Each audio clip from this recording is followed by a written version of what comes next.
नमस्कार। दैनिक पत्र पत्रिकाको संगालो कार्यक्रम अखबारमा यहाँलाई हार्दिक स्वागत गर्दछौं। प्राविधिक साथी शंकर भण्डारी र म श्रेया नेपाल। आज मिति 2080 साल असार 12 गते मंगलबार, आषाढ़ शुक्ल पक्ष नवमी तिथि, तदनुसार जून महिनाको 27 तारीक सन् 2023, नेपाल सम्वत 1143।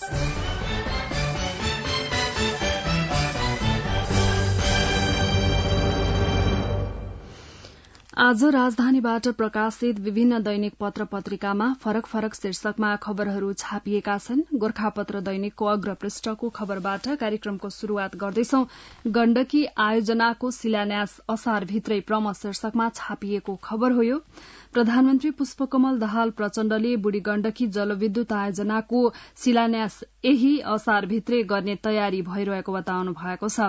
धादिङबाट प्रतिनिधित्व गर्नुहुने सांसद रामनाथ अधिकारीले प्रधानमन्त्रीले निर्वाचित भएपछि आफूहरूसँग यसै वर्ष बुढी गण्डकी परियोजना शिलान्यास हुने बताउनु भएको स्मरण गराउँदै शिलान्यास कहिले हुन्छ भन्ने प्रश्न गरेपछि प्रधानमन्त्री प्रचण्डले असार महिनामा नै कार्यालय उद्घाटन र जलविद्युत आयोजनाको शिलान्यास हुने बताउनुभयो।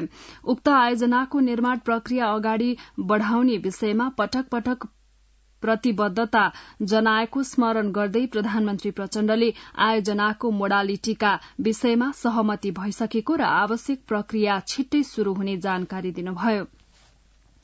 उहाँले आयोजनाको कार्यालय स्थापना र निर्माण प्रक्रियाको शिलान्यास असारभित्रै गरिने प्रतिबद्धता व्यक्त गर्दै भन्नुभयो, हिजो मात्रै प्राधिकरणका कार्यकारी निर्देशकलाई 1 हप्ताभित्र आयोजनाको कार्यालय स्थापना तथा शिलान्यासको व्यवस्था मिलाउन निर्देशन दिएको छु।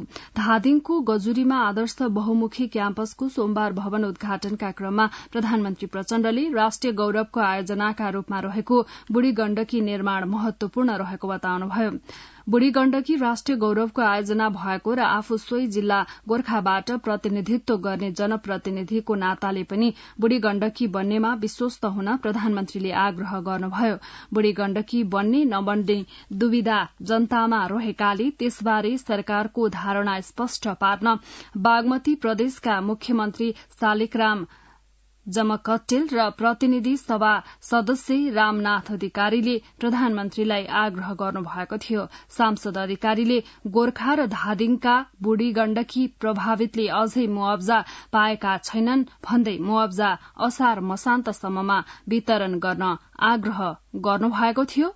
बुढी गण्डकी आयोजनाको शिलान्यास असारभित्रै प्रम शीर्षकमा गोर्खापत्र दैनिकले अग्रपृष्ठमा खबर बनाएको छ।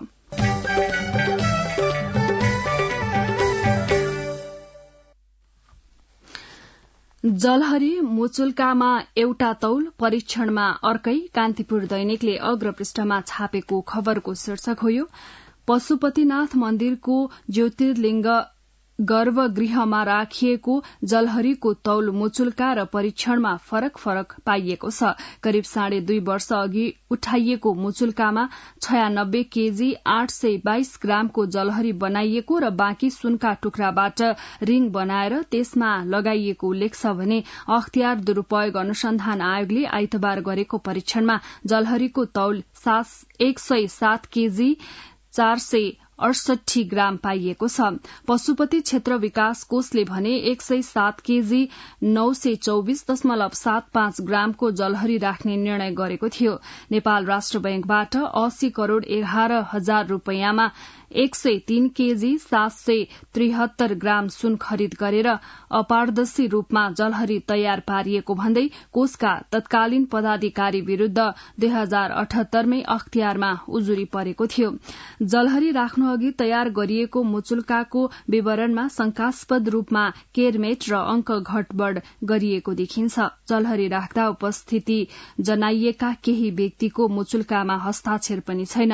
महालेखा परीक्षकको कार्यालयले पनि जलहरी निर्माणका विषयमा प्रश्न उठाएको थियो। महालेखाको प्रतिवेदनमा राष्ट्र बैंकबाट किनिएको 103 केजी 773 ग्राम सुनमा 2 केजी 890 ग्राम तामा, 1 केजी 249 ग्राम चाँदी, 12.75 ग्राम जिंक सहित राखेर 107 केजी 924.75 ग्रामको जलहरी बनाइएको भनिए पनि त्यसको रिङमा प्रयोग गरिएको सुनको परिमाण पुष्टि हुने विवरण नभएको उल्लेख गरिएको छ। अख्तियारले उजुरीमाथि प्रारम्भिक छानबिन गरेर कोषका पूर्व तथा बहालवाला पदाधिकारी, कर्मचारी, संस्कृति पर्यटन तथा नागरिक उड्डयन मन्त्रालयका अधिकारी र कालीगढ़सँग बयान लिएको थियो। त्यसपछि थप अनुसन्धान अघि बढ़ेको थिएन। शुरूमा राखिएको सुनको परिमाण कति भन्ने पहिल्याउन पनि अख्तियारले चासो दिएको थिएन। जलहरी निकालेर वा त्यही परीक्षण गर्ने भन्नेमा प्राविधिक कठिनाई देखाएर अख्तियार मौन बस्यो। जलहरी प्रकरणबारे संसदमा समेत आवाज उठेपछि मात्र अख्तियारले पशुपतिनाथको गर्भगृहबाट जलहरी निकालेर नाप जाँच गरेको हो। कान्तिपुर दैनिकले अग्रपृष्ठमा छापेको छ।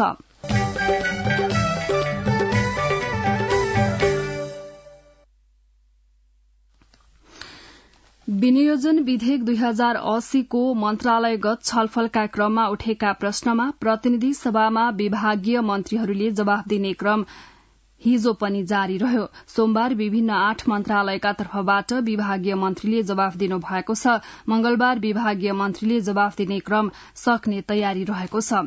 आज भूमि व्यवस्था, सहकारी तथा गरीबी निवारण, अर्थ, शिक्षा, विज्ञान तथा प्रविधि कानून, न्याय तथा संसदीय मामला र कृषि तथा पशुपक्षी विकास मन्त्रालयका तर्फबाट विभागीय मन्त्रीले जवाफ दिने कार्यसूची रहेको छ।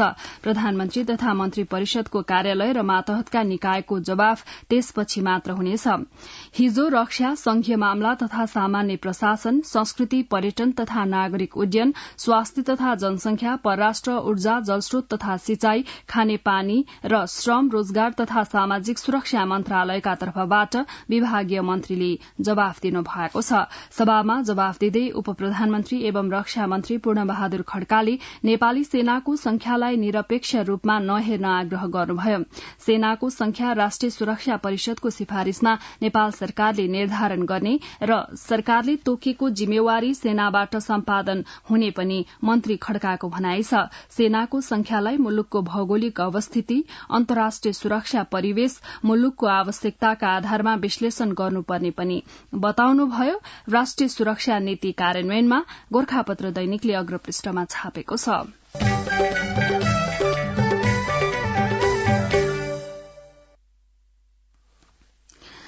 प्रदेश विकास कार्यक्रमका नाममा सांसदलाई बजेट बाँडेको बागमती प्रदेश सरकारले सत्तारूढ़ दलका सांसदलाई योजना छनौटको पनि अधिकार दिएर भेदभाव गरेको छ। यो खबर नयाँ पत्रिका दैनिकले अग्रपृष्ठमा छापेको हो।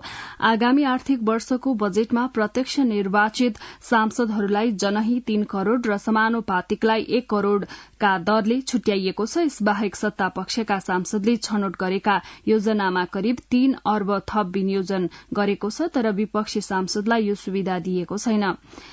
1 असारमा प्रदेशसभामा प्रस्तुत गरेको 2080-81 को बजेटमा प्रदेशसभाका सदस्य र स्थानीय तहबीच सुमधुर सम्बन्ध कायम गरी अन्तर तह समन्वय प्रभावकारी बनाउन तथा विकास र शासनलाई थप जनमुखी बनाउन प्रदेशसभाका सदस्यको प्रत्यक्ष सहभागितामा विकास कार्यक्रम र आयोजना छनौट गरी कार्यान्वयन गर्न प्रदेश विकास कार्यक्रम सञ्चालनका लागि आवश्यक रकम छुट्याइएको भनिएको थियो। सांसदलाई बजेट दिँदा बागमती सरकारको विभेद, सत्तारूढ़ सांसदलाई योजना सहित 8 करोड़, विपक्षीलाई 3 करोड़ मात्र, नयाँ पत्रिका दैनिकले अग्रपृष्ठमा छापेको छ।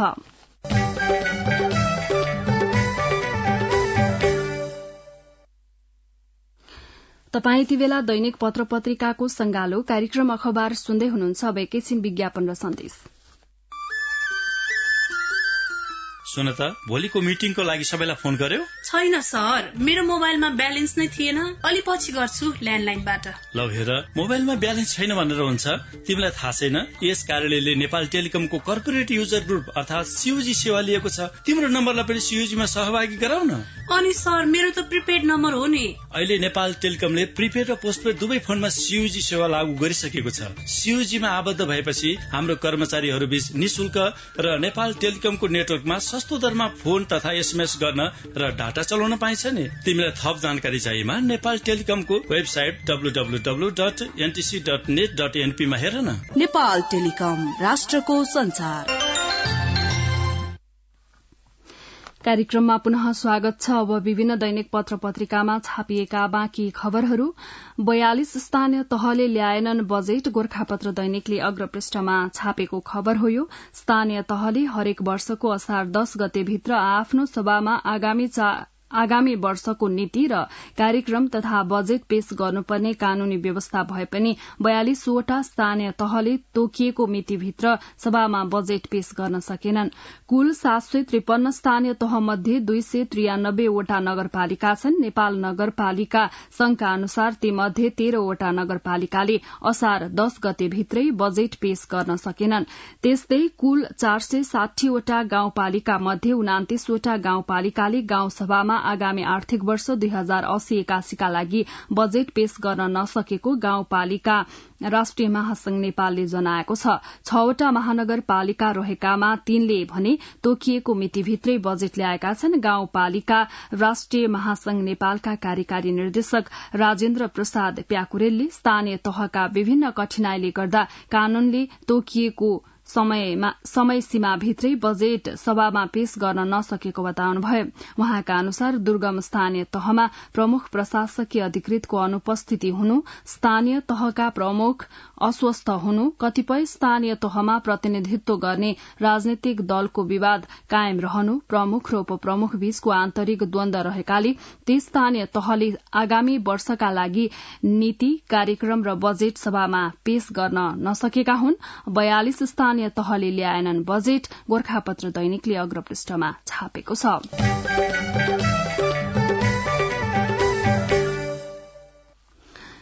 एक सर्वेक्षणमा सुर्तीजन्य पदार्थको सेवन गर्ने पुरूषको संख्या महिलाको तुलनामा झण्डै 6 गुणा बढ़ी रहेको पाइएको छ। नेपाल डेमोक्रेटिक हेल्थ सर्वे 2022 का अनुसार 5% र 28% पुरूषले सुर्तीजन्य पदार्थ सेवन गर्ने गरेका छन्। सर्वेका अनुसार नेपालमा दैनिक 5 वटा भन्दा बढ़ी चुरोट सेवनकर्ताको संख्या बढ़िरहेको पाइएको छ। चुरोट सेवनकर्ता मात्रै 5 जना महिला प्रयोगकर्ताको तुलनामा 28 जना पुरूष प्रयोगकर्ता रहेको पाइएको छ, जसमध्ये पनि 17% पुरूषले दैनिक अत्यधिक रूपमा चुरोट प्रयोग गर्ने गरेका छन्। सुर्तीजन्य पदार्थको सेवन गर्ने पुरूषको संख्या महिलाको तुलनामा झण्डै 6 गुणा बढ़ी नयाँ पत्रिका दैनिकले अग्रपृष्ठमा छापेको छ। गोरखापत्र दैनिकले अग्रपृष्ठमा लागू औषध प्रयोगकर्ता बढ्दो, 20 देखि 29 उमेर समूह बढ़ी प्रभावित शीर्षकमा अग्रपृष्ठमा खबर छापेको छ। नेपालमा लागू औषधको प्रयोगबाट 20 देखि 29 वर्षको उमेर समूह सबैभन्दा बढ़ी प्रभावित भएको तथ्याङ्क सार्वजनिक भएको छ। हाल नेपालमा 1,30,424 जना लागू औषध प्रयोगकर्ता रहेको गृह मन्त्रालयको तथ्याङ्क छ। लागू औषध दुरूपयोग तथा अवैध ओसार पसार विरूद्धको अन्तर्राष्ट्रिय दिवसका अवसरमा राजधानीमा आयोजित कार्यक्रममा गृह मन्त्रालयले यस्तो तथ्याङ्क सार्वजनिक गरेको हो। यस्तै नेपाल प्रहरीका अनुसार 2079 सालको चैतसम्म लागू औषध अपराधमा 4220 जना पक्राउ परेको र अपराधमा संलग्न मध्ये लागू औषधसँग सम्बन्धित अपराधको हिस्सा 20.73% रहेको छ। हाल 5911 लागू औषध मुद्दाका कैदीबन्दी रहेको र करिब 5000 उपचार तथा पुनर्स्थापना केन्द्रमा रहेको तथ्याङ्क रहेको छ। गोरखापत्र दैनिकले अग्रपृष्ठमा छापेको छ।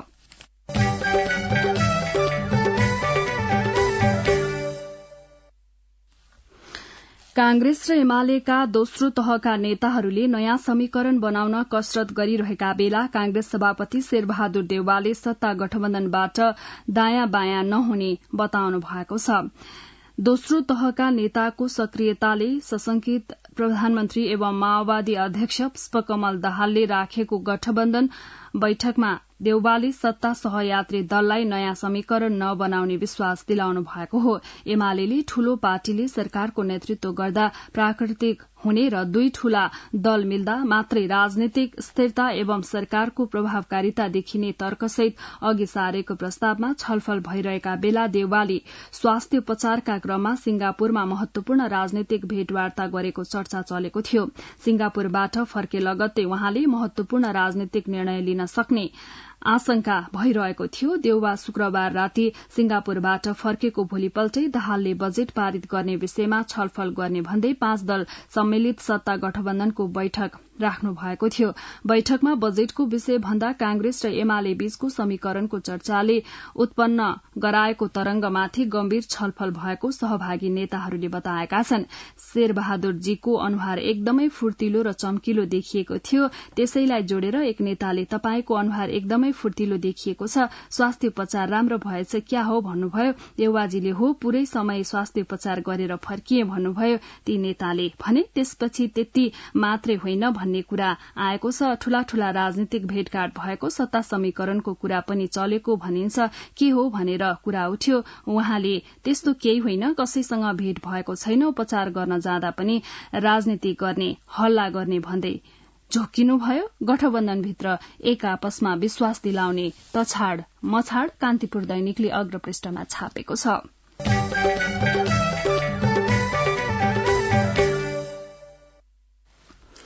अब विभिन्न दैनिक पत्र पत्रिकामा छापिएका सम्पादकीयहरू। गोर्खापत्र दैनिकले जलहरीप्रतिको शंका शीर्षकमा सम्पादकीय बनाएको छ। पशुपतिनाथको शिवलिंगमाथि पानीको धारा चुहाउन सुनको जलहरी राख्दा समेत घोटालाबाजी भएको आशंकाले चलेको विवाद निम्टारा लाग्दैछ। अख्तियार दुरूपयोग अनुसन्धान आयोगले जाँच गरेपछि यो निम्टारा लाग्न लागेको हो। चाँदीको जलहरी हटाएर स्वर्ण जलहरी राख्ने क्रममा सुनको परिमाणमा अनियमितताको आशंका महालेखा परीक्षकको प्रतिवेदनले उठायो अनि अदालतमा मुद्दा पर्यो। त्यसपछि महालेखाको प्रतिवेदनका आधारमा अख्तियार दुरूपयोग अनुसन्धान आयोगले अनुसन्धान अगाडि बढ़ाउने सिलसिलामा आइतबार जलहरी प्रयोग भएको सुनको परिमाण नापतौल र गुणस्तर क्यारेट परीक्षण गरेको छ। अख्तियारले त्यसको परिणामबारे चाहिँ औपचारिक रूपमा केही बोलिसकेको छैन। तर पशुपति क्षेत्र विकास कोषका अधिकारीले दिएको विवरण अनुसार सुनको औसत परिमाण ठीकठाक देखिएको छ। अख्तियारको निष्कर्षपछि जलहरी बनाउँदा सुन प्रयोग गरियो कि पित्तल, परिमाणमा घोटाला भयो कि भएन भन्ने विवादको तथ्याङ्क समाधान हुनेछ। पशुपतिनाथको शिवलिंगमाथि पानीको धारा चुहाउन सुनको जलहरी राख्दा समेत घोटालाबाजी भएको आशंकाले चलेको विवाद निप्टारा लाग्दैछ भन्दै जलहरीप्रतिको शंका शीर्षकमा गोर्खापत्र दैनिकले सम्पादकीय छापेको छ। यता कान्तिपुर दैनिकले पनि यसै प्रसंगलाई सम्पादकीय बनाएको छ। जलहरी प्रकरणका 8 प्रश्न शीर्षकमा नेपाल समाचार पत्रले नागरिकता सम्बन्धी राज्यको दायित्व शीर्षकमा सम्पादकीय छापेको छ भने नेपाल समाचार पत्रले नागरिकता सम्बन्धी राज्यको दायित्व शीर्षकमा सम्पादकीय छापेको छ भने नागरिक दैनिकले महानगरको टीभी मोह शीर्षकमा सम्पादकीय बनाएको छ। यता कारोबार दैनिकले कार्यान्वयन सफलताको पाइला शीर्षकमा सम्पादकीय छापेको छ।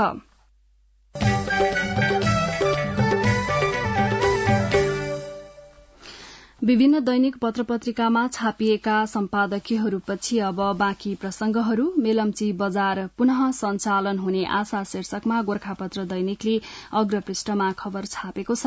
मेलम्ची र चौतारा जोड्ने आधुनिक प्रविधिको मोटर वारपार हुने पुल 10 देखि 15 दिनभित्र निर्माण पूरा हुने भएको छ। यो पुल निर्माणसँगै मेलम्ची बजार पुनः सञ्चालन हुने आशा स्थानीयवासीमा पलाएको छ। सिन्धुपाल्चोकको मेलम्चीमा म्याटियर प्यानल ब्रिज निर्माणको काम तोकिएको अवधि अगावै निर्माण पूरा हुने देखिएको छ। मेलम्ची नगरपालिकाका प्रमुख आयतमान तामाङले अबको 10 देखि 15 दिनभित्र पुल बनिसक्ने बताउनुभयो। गोर्खापत्र दैनिकले अग्रपृष्ठमा छापेको छ।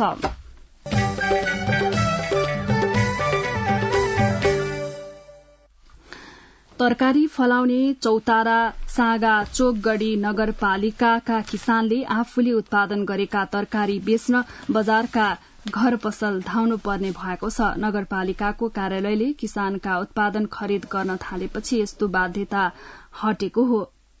कृषि क्षेत्रको विकासलाई पहिलो प्राथमिकतामा राखेको नगरले कृषिमा किसानलाई आकर्षित गर्न उनीहरूका उत्पादन आफै खरिद गर्न थालेको हो। सदरमुकाम चौताराको मुख्य बजारमा तरकारी संकलन तथा चिस्यान केन्द्र सञ्चालनमा ल्याएर नगरले 2 सातादेखि किसानका उत्पादन खरिद गरिरहेको छ। संकलित तरकारी यही केन्द्रबाट बिक्री हुने गरेको छ। नगरले तरकारी किन्न थालेपछि चौताराका किसानमा उत्साह, सिन्धुपाल्चोकको प्रसंग नागरिक दैनिकले अग्रपृष्ठमा छापेको छ।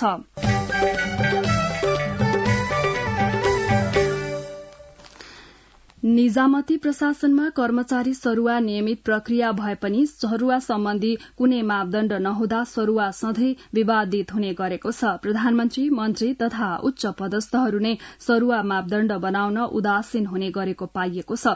सरूवा मापदण्ड बनाउँदा आफू अनुकूलको सरूवा गर्न नपाउने भएपछि मापदण्ड बनाउने कार्यमा उच्च पदस्थहरू नै अवरोधको रूपमा देखिएको प्रधानमन्त्री तथा मन्त्री परिषद कार्यालयका एक सहसचिवले बताए। सरूवामा विभिन्न सेटिङ हुँदा त्यसले भ्रष्टाचार र बेथितिलाई बढ़ावा दिएको पनि प्रधानमन्त्री कार्यालयका ती सहसचिवको दावी छ। सरूवामा स्पष्ट मापदण्ड नहुँदा सधैं विवादित सरूवा सेटिङले भ्रष्टाचार मौलाउँदो नेपाल समाचार पत्रले अग्रपृष्ठमा छापेको छ।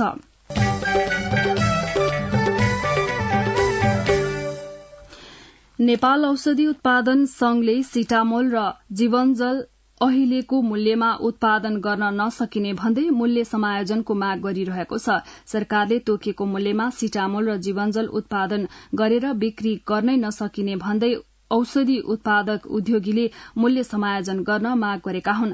लामो समयदेखि प्रति प्याकेट जीवनजलको उत्पादन गर्दा न्यूनतम लागत मूल्य 17 रूपियाँ पर्छ, तर बजार मूल्य प्रति प्याकेट 7 रूपियाँ नोक्सान बेहोरेर 10 रूपियाँमा कति दिन बिक्री गर्न सकिन्छ? औषधि उद्योगीले प्रश्न गरेका छन्। नेपाल औषधि उत्पादक संघका महासचिव विप्लव अधिकारीले जीवनजल उत्पादनको परिणाम धेरै घटेको दावी गर्नुभयो। औषधिको मूल्य समायोजन गर्न माग शीर्षकमा गोरखापत्र दैनिकले भित्री पृष्ठमा खबर छापेको छ। नयाँ पत्रिका दैनिकले भित्री पृष्ठमा किसानलाई मल पाउने महाभारत, दाङका 63 किसानलाई 7 बोरा मल, तर कृषि मन्त्रालय भन्छ केन्द्रको गोदाममा 73,000 मेट्रिक टन मल मौजदात। यो खबर नयाँ पत्रिका दैनिकले भित्री पृष्ठमा छापेको छ। यस्तै कान्तिपुर दैनिकले भित्री पृष्ठमा बिजुली बेच्ने नेपालको फाइल भारतले बंगलादेश पठायो। लामो समयदेखि भारतले अड्काएको नेपाल बंगलादेश विद्युत व्यापार सम्झौताको फाइल बंगलादेश पुग्यो। एक साताभित्र बंगलादेशले हस्ताक्षर गर्ने कान्तिपुर दैनिकले भित्री पृष्ठमा छापेको छ।